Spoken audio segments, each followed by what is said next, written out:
The peace of Christ be with you, dear friends, followers of the Spiritual Bite. We are back again after some time of disruption with many activities to do.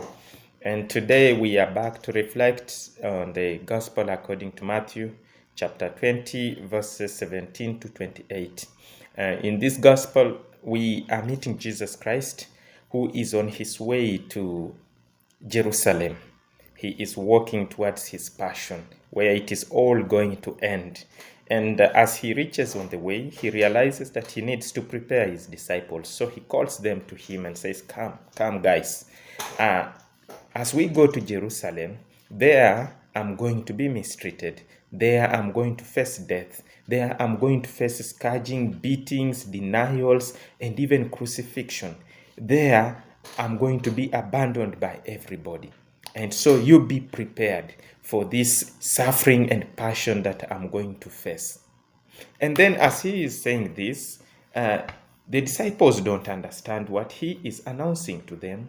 And this is seen in the reaction of the mother of the sons of Zebedee, the mother of James and John, these people who were close in Jesus' cycle, part of the first disciples that he called, and leaving their father Zebedee with the boat and the workers, they followed Jesus Christ. So they were closer in his inner circle.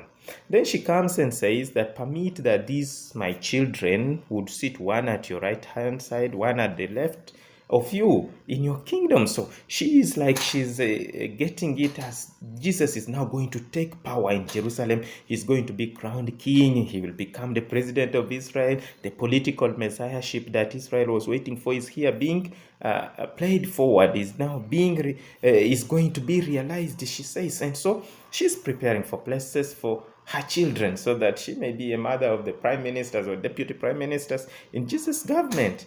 And so Jesus says, you don't know what you are really asking for. And he asks the sons whether they are ready to face the passion, the persecution that Jesus Christ is going to face. And they say, yes. Jesus says, that you will face. But then to give you the positions on my right or my left is not up to me. And then he goes on to give them a lesson about servant leadership. That they are to be servants and not to wait to be served. So we also sometimes we don't realize what Jesus is teaching us. We don't realize the message that he is passing on to us, and we look for positions. May we learn to look for servant leadership and to be able during this Lenten time to meditate on the sufferings of Jesus, on the passion of Jesus, and be ready for that so that we are not scandalized. The Lord be